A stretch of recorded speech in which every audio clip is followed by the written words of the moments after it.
Kamusta pong muli mga kababayan? Sana po nasa maayos po kayong kalagayan. Si Kamanong po, ang inyong lingkod ay nagbabalik pong muli para po magkomento po sa inyo dito po sa Tambay mga kabayan. Magumpisa na po tayo, magkomentohan na po tayo.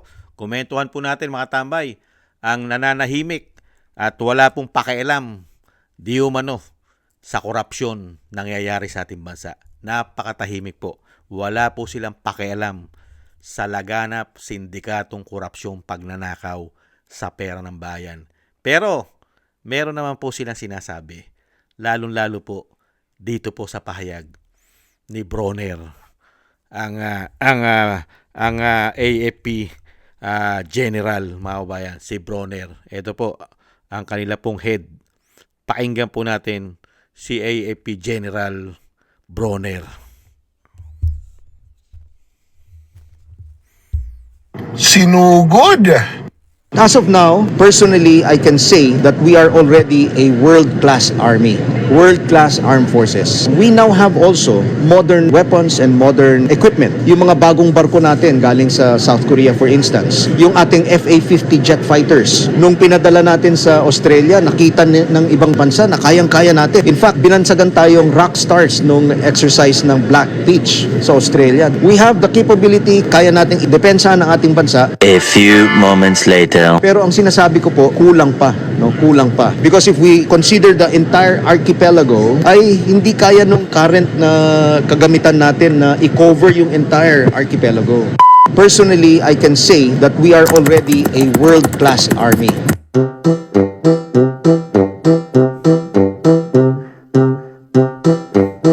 As of now, personally, I can say that we are already a world-class army, world-class armed forces. We now have all... Nakita niyo po, pinagmamalaki niya po ang kanilang institusyon, world class, ang AFP, ang Army, world class, mga kabayan. At sinasabing kayang-kaya na daw pong protektahan ang Pilipinas, lalong-lalo po ang kagamitan. Hinahangaan pa raw ang ating mga kagamitan. Pero, kulang pa. Paano hindi kulang? Laganap ang korupsyon. Saan lang po ba nakakabili ng mga bagong kagamitan ang AFP? Saan po? Nang napakaraming naipundar at naibili. Di po ba sa panahon ni dating Pangulong Duterte? Ngayon nga yung pambili ng barko diyan sa Coast Guard. Di ba? Kita Riela, hinahanap nga yung mahigit 2 bilyon na pambili ng barko. Hinahanap kay Tariela ni Senator Subiri. Nakita niyo po. Ngayon, ipinagmamalaki po ng AFP na world class na. Hinahangaan na world class, mga kababayan, ang AFP, ang military ng ating bansa. World class. Saan po ba world class? Sa korupsyon? Hinahangaan ba tayo sa korupsyon? Wala nga yung ginagawa Di po ba? Hahangaan ba ang ating bansa? Paano hahangaan ng AFP? Kung mismo yung gera, nasa bansa natin ang gera. Ano pong gera? Gera ng korupsyon. Hindi po ba? Tahimik kayo Di po ba? Tapos sasabihin yon, pinagmamalaki kayo ng ibang bansa, nasa world class na kayo. Pero kulang na kulang ang gamit dahil napakalaki ng korupsyon na mahigit 3 taon. Paano? Tulog. Wala kayong pakialam. Pinupuri pa kayo ng ibang bansa katulad ganyo ng Australia. Pinupuri pa kayo. Samantala ang mga Pilipino, hinahanap kayo. Proud pa kayo na pinupuri kayo ng banyaga. Dahil nasa world class na kayo. Ang ating bansa ay nasa world class na rin World class ng korupsyon. Hindi po ba? World class Pambihira. Unbelievable. Samantala yung bansa natin, kilalang kilala na sa buong mundo na corrupt. Tapos ang mga sundalo natin, katulad dito, mga general, walang pakialam. Tapos ngayon magrereklamo ka, yung unang pahayag mo, mapoprotektahan na ang ating bansa sa mga gustong manakop. Pero biglang kambyo, nakulang pa rin sa gamit. Uulit-ulitin po natin, kaya po kulang dahil ang gobyerno ngayon ay korap. Pati ang dapat na pambili, nakukurap pa. Di umano. Hindi po ba? At kayo na tagapagbantay ng mga kurakot, ng mga magnanakaw sa pera ng bayan, wala kayong ginagawa. Ayaw nyong girahin. Matatapang kayong magsalita. General, ang tapang-tapang mo sa West Philippine Sea. Pero bahag ang buntot nyo dito sa mga politikong magnanakaw. Nagtatanong lang po si Kamanong, kitapang-tapang, kaya-kaya makipagdigma sa China. Pero dito sa digmaan sa korupsyon, duwag, walang bayag. Di umano, mga walang bayag. Samantalang ito ang pinakamatindi na laban sa gyera ng korupsyon. Dahil halos buong gobyerno ngayon ay may issue ng korupsyon. General, pera ng taong bayan ninanakaw, nilalagay sa maleta. Pinaghahati-hatian ng mga magnanakaw. Hindi ba gyera yan? Yan ang gyera ng Pilipino na nagpapahirap. Di po ba? Pinapatay ang mga Pilipino sa kahirapan. Wala kayong pakialam.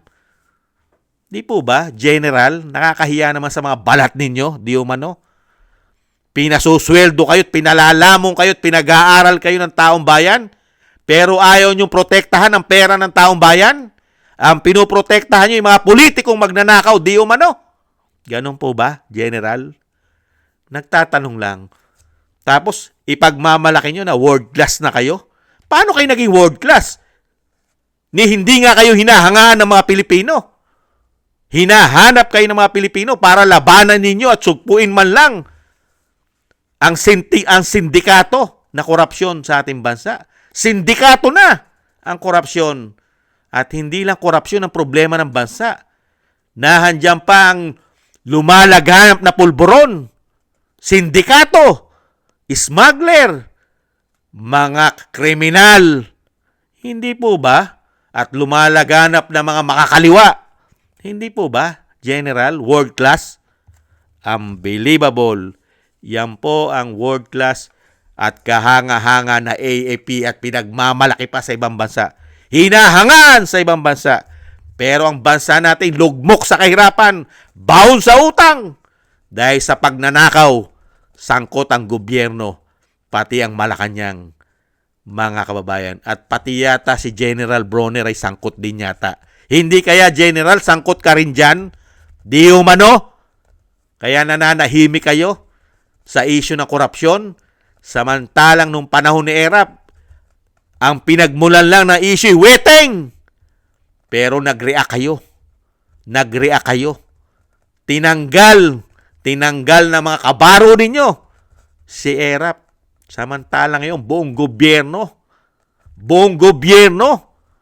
sangkot sa issue ng korupsyon. Kongreso, Senado, House of Representatives, Malacanang, mga appointee, media. Hindi po ba? May mga pare. Grabe. At pati mga makakaliwa nakikinabang sa korupsyon. Grabe. Pero itong world class na ating mga army, itong ating mga general na world class, tulog! Hindi po ba, General? Unbelievable. Kahanga-hanga ka, General. Talagang pwede kang patayuan ng rebulto, General Bronner, pagdating sa issue ng korupsyon ng bayan. Tulog, mga kababayan. Ibang klase po ang ating pong AFP. Tulog na tulog. Pero pagdating po sa mga Duterte, aksyon agad. Aksyon agad pagdating sa mga Duterte. Aksyon! Hindi pa nakakalipas ang isang araw, nakidnap na! Di umano at naipatapo na sa dahig ng walang due process. Napakabilis umaksyon pagdating sa mga Duterte. Pero pagdating sa korupsyon, tulog. Mahimbing ang pagkakatulog. Bulag! Pipi! Bingi! Hindi po ba? Nagtatanong lang si Kamanong bilang taxpayer, mga kababayan. Yan po ang tagapagtanggol ng ating bansa. Pinoprotektahan po nila ang ating bayan, lalong-lalo po sa korupsyon at magnanakaw. Protektado po nila, mga kababayan. Kaya nga tayo nagtatanong panahon ni Erap, tumulong sila. Tumulong sila, ang men in uniform, tumulong para matanggal sa kapangyarihan ang sinasabing magnanakaw. Pero ngayon, mas grabe ang nakawan, ayaw tumulong para panagutin ang magnanakaw. Napakalaki ng diferensya. Panahon ni Erap, panahon na tinatawag na bangag at bungit ng kanyang ate. May karga-karga pang pulburon yan, partida. Pero hindi nakikita po yan ng ating mga general katulad po ni General Bronner, mga kababayan. Pero tayo ang nagpapakain, tayo ang nagpapasweldo, tayo nagbibigay ng allowance, at tayo rin ang nagbibigay ng kanilang mga pension. Unbelievable. Talagang pwede pong ipagpagawa ng rebulto ang ating mga general. Nangunguna po si Bronner, mga kababayan. Komento ng inyong lingkod. Maraming salamat po sa mga naagusto po natin tambayang makabayan. At ganoon din po sa ating mga subscribers. Thank you po sa inyo. At sa patuloy po nagsusubscribe, maraming salamat po sa inyo, mga kababayan. Mabuhay po kayo. Ganoon din po sa mga nagko-comment, like, and share. Mabuhay po kayo. At thank you po sa mga nagbibigay po ng tulong. Shoutout po kay Mila Yi, kay Tatay Nick ng Canada, Eric Hershaw ng Canada, kay Gay at Shena, kay Balance Vision TV, kay Jesus Valdepena, Ani Jo, ako si Pilam, Kingston ng Hong Kong, Jake Yahut ng California, USA, Gina Ray ng Berlin, Germany, Julieta Silona ng Sydney, Australia, Baby Roman, Ate Isa ng Cagayan. Thank you po sa inyo. Ingat po kayo, lalo po sa inyo po mga paggawa. At siyempre po mga kabayan, yung dasal at panalangin po natin, tuloy-tuloy lang po tayo na maingatan po ang ating buong sambayanan, ang pamilya Duterte, ang ating pong mga soldiers, ex-marine, ay maingatan po tayong lahat sa kapahamakan. At madugtungan pa po ang buhay at kalakasan ng ating dating Pangulong Duterte. At lagi rin po maingatan ang ating Vice President, lalo po sa kanyang mga paggawa. Thank you po sa mga dasal ninyo. At God bless po sa inyong lahat. Muli po mga kabayan, thank you po. At tiis-tiis po muna tayo. Bye-bye!